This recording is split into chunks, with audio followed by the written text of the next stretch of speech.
Hello friends, data structure के lecture number 19 में आपका स्वागत है। आज के इस लेक्चर में हम लोग डिस्कशन करेंगे लिंक्ड रिप्रेजेंटेशन ऑफ क्यू। पिछले लेक्चर में हम लोगों ने क्यू का एरे रिप्रेजेंटेशन देखा था। एरे रिप्रेजेंटेशन में एक निश्चित एरे हम बनाते थे और उसके बाद उसमें एलिमेंट फ्रंट और रियर के आधार पर इंसर्ट करते थे।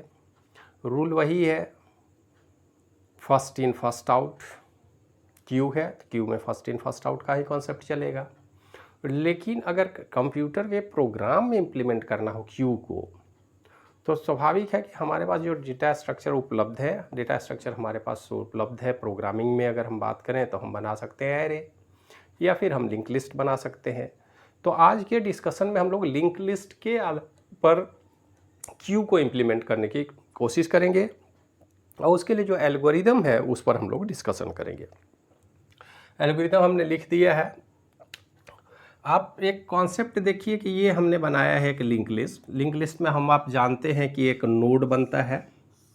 नोड एक स्पेशल वेरिएबल होगा जिस वेरिएबल में हम डेटा भी रखेंगे और उसका पॉइंटर भी रखेंगे जो नेक्स्ट लोकेशन को पॉइंट करेगा, नेक्स्ट नोड को पॉइंट करेगा। सीधी सी बात है, यही कॉन्सेप्ट है। तो इस कॉन्सेप्ट को इम्प्लीमेंट करने में हमको, जब हम क्यू की बात करते हैं तो क्यू में हमारे पास फ्रंट है, रियर है। हमने 3 एलिमेंट का क्यू ऑलरेडी बना रखा है। आप ये 30 का भी हो सकता है और नल भी हो सकता है, कोई एलिमेंट ना हो। तो जब भी हम किसी क्यू को इम्प्लीमेंट करने की कोशिश करें, उसमें डेटा ऐड करने की कोशिश करेंगे, तो अभी हम एडिशन की बात करते हैं, उसके बाद डिलीशन पर डिस्कस करेंगे।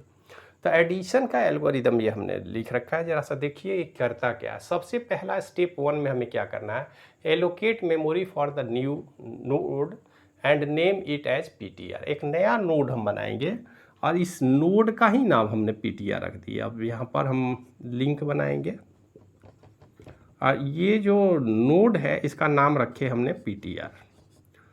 तो नोड हम क्रिएट करेंगे, एक नया नोड बनाएंगे क्योंकि हमको कोई ना कोई डेटा इसमें ऐड करना है। अब उसके बाद हम टेस्टिंग शुरू करेंगे। इफ़ फ्रंट बराबर नल, मान लेते हैं फ्रंट ही नल है, फ्रंट किसी को पॉइंट नहीं कर रहा हो, तो आप सोच सकते हैं कि फ्रंट नहीं कर रहा है तो इसका मतलब कुछ भी नहीं है, कोई क्यू है ही नहीं। तो ऐसी स्थिति में सेट फ्रंट बराबर रियर बराबर पीटीआर। तो जो पीटीआर बनाएंगे इसी को हम फ्रंट बना देंगे और यही हमारा रियर भी होगा, क्योंकि दोनों एक ही सिंगल एलिमेंट है। तो स्वाभाविक है कि फर्स्ट भी है लास्ट भी है, तो दोनों को पीटीआर को ही हमने फर्स्ट भी बना दिया और लास्ट भी बना दिया, सेट कर दिया। सेट फ्रंट नेक्स्ट बराबर रियर नेक्स्ट बराबर नल। अब फ्रंट के नेक्स्ट में, फ्रंट का नेक्स्ट ये देखिए है और रियर का नेक्स्ट, तो दोनों ही नेक्स्ट में हम क्या करेंगे, नल वैल्यू डाल देंगे, क्योंकि और कोई भी अभी एलिमेंट नहीं है। तो नल वैल्यू मतलब दूसरे पॉइंटर को नहीं डालेंगे, ये ध्यान में रखेंगे आप। यहीं पे हम लिख दें तो ज़्यादा बेटर होगा, आप समझ जाएंगे। हमने कोई नया पॉइंटर नहीं बनाना है। हम क्या करेंगे, इसके जो पॉइंटर है इसमें डाल देंगे नल। इसको क्रॉस से भी आप दिखा सकते हैं। सिंगल एलिमेंट, कोई एलिमेंट नहीं था, पहले नल था, हमने एक एलिमेंट बनाया पीटीआर और उसको फ्रंट भी बनाया, उसको रियर भी बनाया, उसके लिंक में नल डाल दिया क्योंकि आगे कोई लिस्ट नहीं है। तो ये काम आसान हो जाएगा। यही काम हमने किया एल्स। एल्स कहने का मतलब ये, अगर कोई नोड नहीं था पहले से तब हमने सिंगल नोड बनाया, ये काम किया। लेकिन ऑलरेडी अगर कोई लिंक लिस्ट हो तब तो ये इससे काम नहीं चलेगा।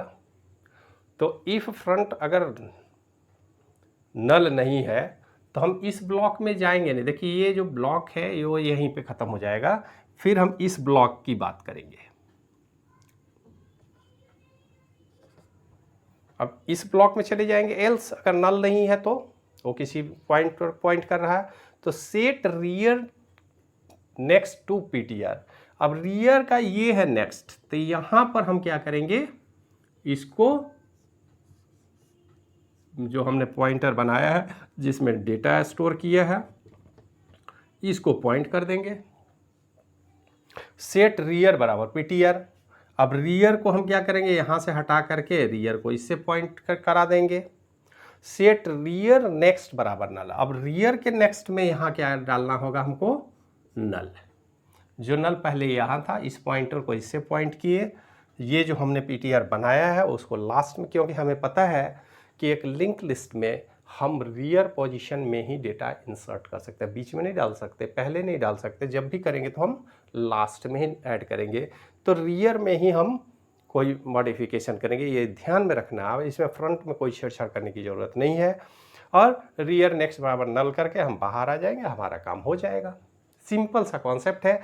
लेकिन जब भी इंसर्ट करने की बात होगी तो पहले हम टेस्ट करेंगे कि उसमें कोई एलिमेंट है या नहीं है।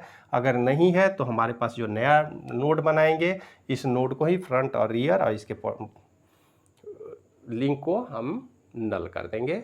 अगर कोई वैल्यू है तो रियर पोजीशन में जाके मॉडिफिकेशन करना होता है, चेंज करना होता है। जो भी नया हम नोड बनाएंगे उस नोड को लिंक कर देंगे, उसके पॉइंटर में नल करेंगे और रियर को उससे पॉइंट कर देंगे। जो रियर पहले यहाँ था, अब रियर यहाँ चला गया। तो ये एक बेसिक कॉन्सेप्ट है जो सिंपल है और इसको आप इम्प्लीमेंट कर सकते हैं प्रोग्रामिंग में। प्रोग्राम ऑलरेडी बुक में लिखा हुआ है, उसको आप देखेंगे और इस कॉन्सेप्ट पर और थोड़ा सा कंसंट्रेट करने की कोशिश करेंगे। नेक्स्ट एल्गोरिथम हम लोग अगर डिलीट करना हो तो क्या करेंगे, उस पर फोकस करते हैं और इसको जरा रब करते हैं, फिर आगे बढ़ते हैं।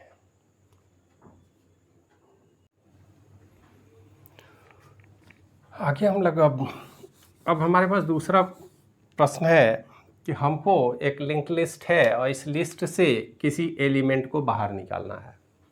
जैसा कि हम जानते हैं कि एलिमेंट बाहर कौन निकलेगा, ये निकलेगा, क्योंकि एंट्री जब भी होगी तो रियर से होगी, ये ध्यान में रखना है।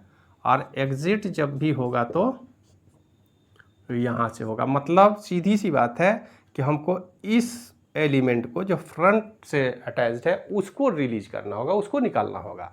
हम दूसरे बीच में से क्यू से नहीं निकाल सकते। तो कैसे निकलेगा जरा सा देख लीजिए।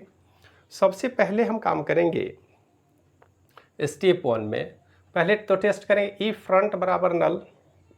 यदि फ्रंट ही नल है, ये अगर नल है तो फिर निकालने की कोई बात ही नहीं, यहाँ तो कुछ है ही नहीं।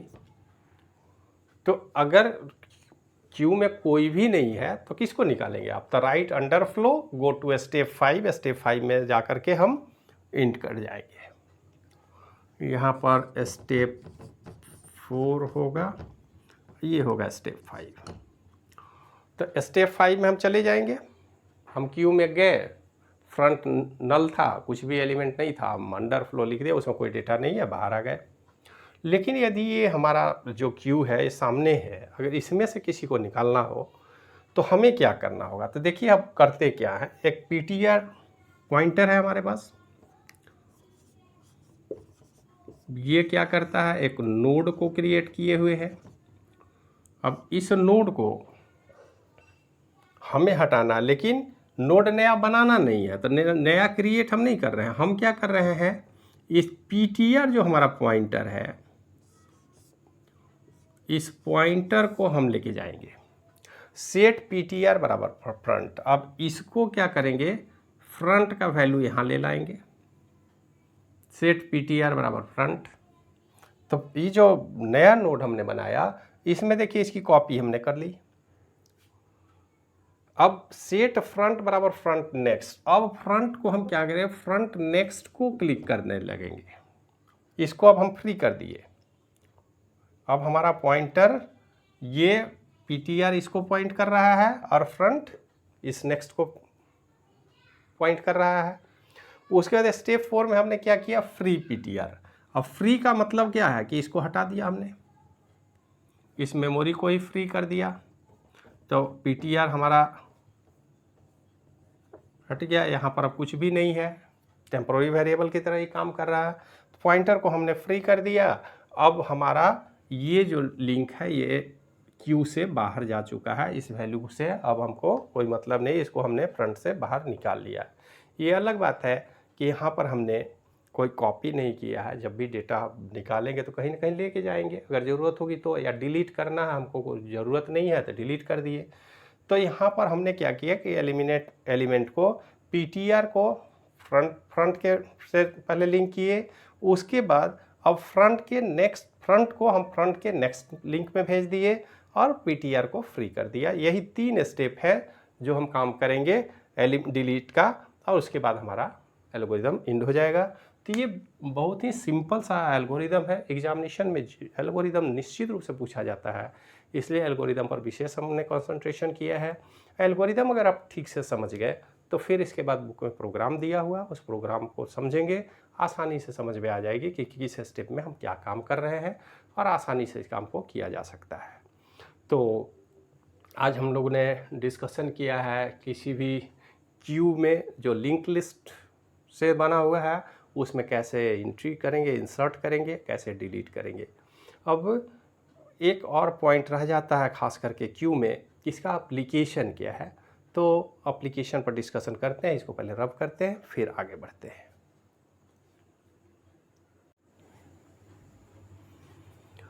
अगला क्वेश्चन हम लोग के सामने आता है कि where queue is used in application programming. देखिए, अब जब हम प्रोग्राम की बात करते हैं, खास करके तो एप्लीकेशन या सिस्टम प्रोग्रामिंग की भी बात हो, तो कहाँ हमें ज़रूरत पड़ेगी। देखिए, क्यू बड़ा ही इम्पोर्टेंट डेटा स्ट्रक्चर है। सबसे पहले आप ये मान के चलें कि हमारे पास एक सिस्टम है, इस सीपीयू के साथ एक अटैच्ड है हमारा कोई डिवाइस, कॉमन डिवाइस है, और डिवाइस ये है प्रिंटर।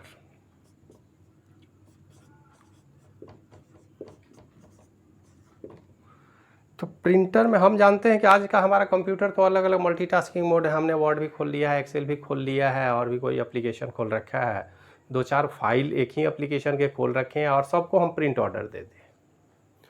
तो प्रिंट ऑर्डर देना तो आसान है। आपने कभी सोचा है कि जब हम प्रिंट का ऑर्डर देते हैं तो प्रिंटिंग में तो टाइम लगता है। प्रिंटिंग तो पेज पर प्रिंट करना होता है, हो सकता है 2 मिनट का समय लगे, और आप इमीडिएट 5 एप्लीकेशन से अगर प्रिंट ऑर्डर दे देते हैं तो क्या करेगा कंप्यूटर, क्या करेगा, कैसे उनको हैंडल करेगा। तो सबसे पहला जो ऑर्डर है उसको पहले स्टोर करेगा, उनको ये हैंडलिंग होगी। तो अगर आप कोई भी इंफॉर्मेशन या इंस्ट्रक्शन प्रिंट का